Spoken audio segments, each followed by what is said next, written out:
Afternoon and welcome to Cardington Shed Run Restoration video guys. Today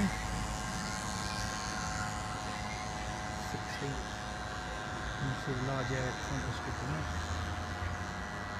Rear now complete, that's where the airlander is now sitting. Front section now vacant, stripping the sides off.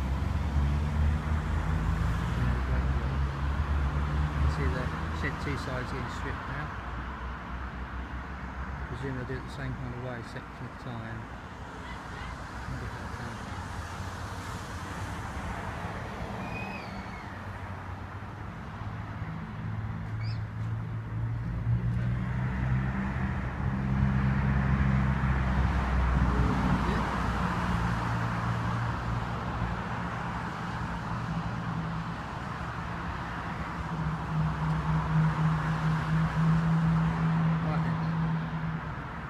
Me waiting now as well. Time for tea. Cheers guys. Bye.